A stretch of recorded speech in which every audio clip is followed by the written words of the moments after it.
بسم اللہ الرحمن الرحیم۔ السلام علیکم، آپ دیکھ رہے ہیں الف نیوز اور میں ہوں آپ کے ساتھ ماجد علی۔ شامل کرتے ہیں آج کی ہیڈ لائنز۔ امریکہ کے یوکرین کے لیے مزید 80 کروڑ ڈالر فوجی امداد کا اعلان۔ 3000 امریکیوں کا جو بائیڈن سے القدس پر اسرائیلی حملے رکوانے کا مطالبہ۔ ایران کا اسرائیلی خفیہ ایجنسی موساد کے جاسوسوں کو گرفتار کرنے کا دعویٰ۔ G20 اجلاس، روس کی شرکت پر امریکہ سمیت متعدد ممالک کا بائیکاٹ۔ بھارتی وزیراعظم نریندر مودی کا دورہ مقبوضہ کشمیر، بھارتی فورسز نے 2 نوجوانوں کو شہید کر دیا۔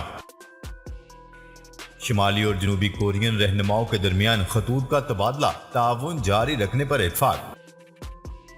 امریکی قانون ساز الہان عمر کے دورہ کشمیر پر بھارت کا شدید رد عمل۔ نواز شریف سے بلاول بھٹو کی ملاقات، سیاسی امور پر اتفاق رائے سے چلنے کا عزم۔ پاکستان اور دنیا بھر کی خبروں سے باخبر رہنے کے لیے الف نیوز کو سبسکرائب کر لیں اور بیل آئیکن کو کلک کرنا نہ بھولیے گا۔ ناظرین، اپنی آرا کا اظہار کمنٹ سیکشن میں لازمی کیجیے گا۔ ہیڈ لائنز آپ نے جانی، اب بڑھتے ہیں خبروں کی تفصیلات کی طرف۔ امریکہ نے یوکرین کے دفاع کے لیے 80 کروڑ ڈالر کی اضافی فوجی امداد دینے کا اعلان کر دیا۔ غیر ملکی خبرسا ایجنسی کی رپورٹ کے مطابق روسی حملے کے خلاف یوکرین کو مزید فوجی امداد دینے کا اعلان امریکی صدر جو بائیڈن نے کیا۔ نئی فوجی امداد میں بھاری آرٹلری کے لیے گولہ بارود کے 1,44,000 راؤنڈ اور مشرقی یوکرین ڈونباس کے علاقے میں بڑھتی ہوئی لڑائی میں یوکرینی فورسز کی امداد کے لیے ڈرون طیارے بھی شامل ہیں۔ امریکی صدر جو بائیڈن نے کہا ہے کہ گزشتہ ماہ کانگریس نے یوکرین کے لیے 13.6 ارب ڈالر کی امداد کی منظوری دی تھی۔ یہ امداد براہ راست آزادی کی اولین صفوں کو مہیا کی جائے گی۔ انہوں نے کہا ہے کہ روسی صدر ولادیمیر پوٹن انتظار میں ہے کہ یوکرین کے معاملے میں ہماری دلچسپی کم ہو جائے، اور روسی صدر کو یقین ہے کہ مغرب کے اتحاد میں دراڑ آ جائے گی، لیکن یہ ان کی غلط فہمی ہے۔ جو بائیڈن نے مزید کہا ہے کہ روس سے تعلق رکھنے والے تمام بحری جہازوں کے امریکی بندرگاہوں میں داخلے پر پابندی ہوگی۔ امریکی وزیر خارجہ نے کہا ہے کہ اس المناک اور تباہ کن جنگ کا انتخاب روس نے کیا ہے اور امریکہ اور اس کے اتحادی یوکرین کی عوامی اور ان کے ملک کے دفاع میں ان کے ساتھ کھڑے ہیں۔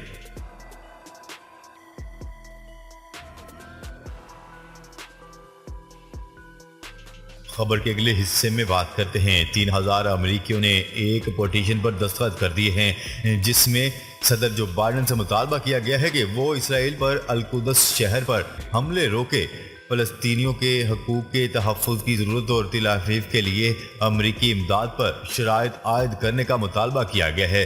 میڈیا رپورٹس کے مطابق فلسطینیوں کے حقوق کی حمایت کرنے والی خواتین کی تنظیم کوڈ پنک کی طرف سے شروع کی گئی اس پٹیشن میں کہا گیا ہے کہ رمضان کے مہینے تک اسرائیلی فورسز نے مظاہرین پر دھاوا بول کر متعدد فلسطینیوں کو شہید اور سینکڑوں کو زخمی کر دیا ہے۔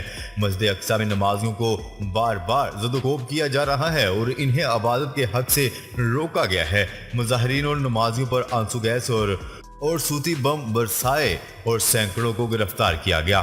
انہوں نے مزید کہا ہے کہ ڈونلڈ ٹرمپ انتظامیہ کی خطرناک پالیسیوں کو تبدیل کرنے میں جو بائیڈن کی انتظامیہ کی ناکامی یہ پیغام دیتی ہے کہ اسرائیل فلسطینیوں کے حقوق کی سنگین خلاف ورزیاں جاری رکھ سکتے ہیں۔ پٹیشن پر دستخط کرنے والوں نے اسرائیل کی طرف سے فلسطینیوں کے خلاف موجودہ کشیدگی اور مسلسل جبر کی مذمت کی ہے۔ مطالبہ کیا ہے کہ امریکی فوجی امداد مشروط کی جائے، بستیوں کو فوری طور پر منجمد کیا جائے، غزہ کا محاصرہ ختم کرنے اور مقدس سرزمین میں تمام ان لوگوں کے لیے مساوی حقوق کی ضمانت دی جائے۔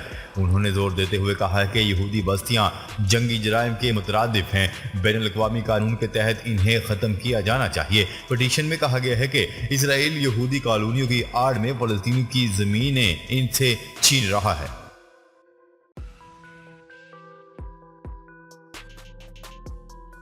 خبر کے اگلے حصے میں بات کرتے ہیں۔ ایرانی انٹیلیجنس ایجنسی کے حکام نے ایک گروہ کے 3 افراد کو گرفتار کیا ہے جس کا اسرائیلی خفیہ ایجنسی موساد سے مبینہ تعلق ہے۔ ان لوگوں پر حساس اور خفیہ اطلاعات فراہم کرنے میں ملوث ہونے کے الزام عائد کیے گئے ہیں۔ ایرانی میڈیا کی رپورٹ کے مطابق جنوب مشرقی ایرانی صوبے سیستان اور بلوچستان سے 3 افراد کو گرفتار کیا گیا ہے جن کا تعلق اسرائیلی خفیہ ایجنسی موساد سے ہے۔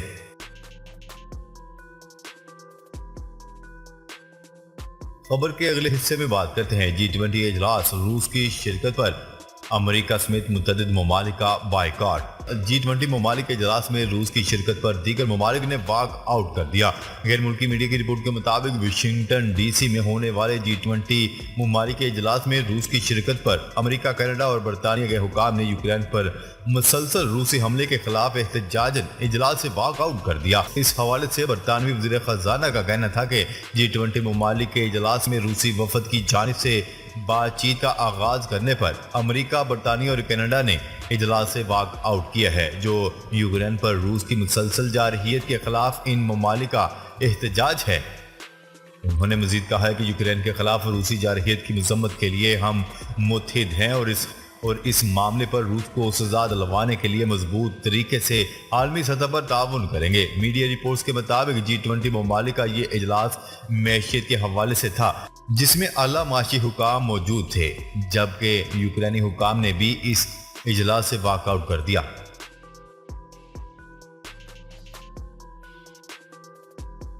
خبر کے اگلے حصے میں بات کرتے ہیں بھارتی وزیر اعظم نریندر مودی کے دورہ مقبوضہ کشمیر سے قبل قابض بھارتی فوجیوں کی فائرنگ سے 2 کشمیری نوجوان شہید ہو گئے۔ کشمیر میڈیا سروس کی رپورٹ کے مطابق بھارتی وزیر اعظم نریندر مودی کے مقبوضہ جموں و کشمیر کے دورے سے قبل بھارتی فوجیوں نے ریاستی دہشت گردی کا مظاہرہ کرتے ہوئے 2 کشمیری نوجوانوں کو شہید کر دیا۔ دونوں نوجوانوں کو مقبوضہ جموں میں سنجوان چھاونی کے علاقے میں جمعے کی صبح جعلی مقابلے کے دوران شہید کیا تھا۔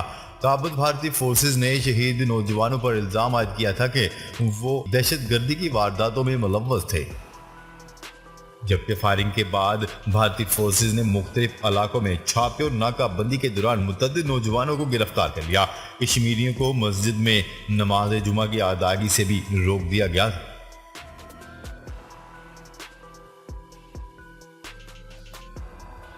خبر کے اگلے حصے میں بات کرتے ہیں شمالی اور جنوبی کورین رہنماؤں کے درمیان خطوط کا تبادلہ ہوا، جس میں دونوں لیڈرز کے عوام کی فلاح و بہبود کے پیش نظر مستقبل میں ایک دوسرے کے ساتھ تعاون جاری رکھنے پر اتفاق کیا گیا۔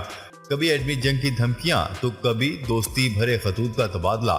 کم جونگ ان نے ان کے خط کا جواب دے دیا۔ جنوبی کورین رہنما نے خط میں امن کی مشترکہ کوششیں جاری رکھنے کے عزم کا اظہار کیا تو شمالی یوکرینی رہنماؤں نے بھی تعلقات بہتر کرنے پر مون جے ان کا شکریہ ادا کیا۔ کم جونگ ان نے مون جے ان کو جوابی خطوط میں لکھا کہ وہ عوام کی فلاح و بہبود کے لیے جنوبی کوریا کے ساتھ تعاون جاری رکھیں گے۔ دونوں ممالک نے چند روز قبل ایک دوسرے پر ایٹمی حملے کرنے کا بیان جاری کیا تھا۔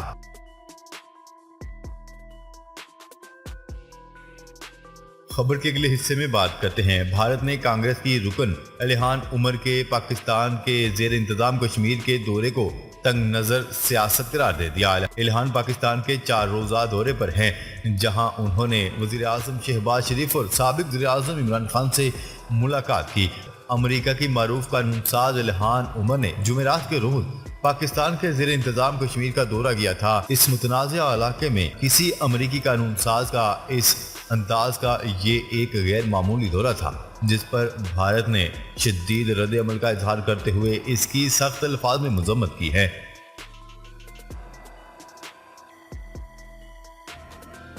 خبر کے اگلے اور آخری حصے میں بات کرتے ہیں نواز شریف سے بلاول بھٹو زرداری کی ملاقات، سیاسی امور پر اتفاق رائے سے چلنے کا عزم۔ پاکستان مسلم لیگ نون کے قائد میاں نواز شریف اور چیئرمین پاکستان پیپلز پارٹی بلاول بھٹو زرداری نے سیاسی امور پر اتفاق رائے سے چلنے کے عزم کا اظہار کیا۔ نیوز رپورٹ کے مطابق یہ اتفاق رائے دونوں رہنماؤں کے درمیان ہونے والی ملاقات میں کیا گیا، جو حسین نواز کے دفتر میں ہوئی۔ اس موقع پر قمر الزمان قاہرہ، سید نوید قمر، شیری رحمان، اسحاق ڈار، عابد شیر علی اور دیگر رہنما موجود تھے۔ قبل ازیں بلاول بھٹو کی قیادت میں ملاقات کے لیے پہنچنے والے پیپلز پارٹی کے وفد کا حسین نواز نے استقبال کیا۔ ملاقات میں بلاول بھٹو نے نواز شریف کو سلیکٹڈ حکومت کے خاتمے پر مبارکباد دی۔ ملاقات سے قبل ذرائع ابلاغ سے بات چیت میں بلاول بھٹو زرداری نے کہا ہے کہ آج نواز شریف کی ملاقات ہو گئی ہے اور یہ ضروری ہے۔ ہم نے ایک بار پھر پاکستان میں جمہوریت کو بحالی کی طرف لے جانا ہے۔ بلاول بھٹو کا کہنا تھا کہ عمران خان کے خلاف بیرونی سازش نہیں، یہ جمہوری سازش تھی۔ عمران خان کے خلاف وائٹ ہاؤس کی نہیں، بلاول ہاؤس کی سازش تھی۔ ناظرین، اب تک کے لیے اتنا ہی۔ مزید خبریں لے کر بہت جلد آپ کی خدمت میں حاضر ہوں گے۔ تب تک کے لیے اپنا خیال رکھیے گا۔ اللہ نگہبان۔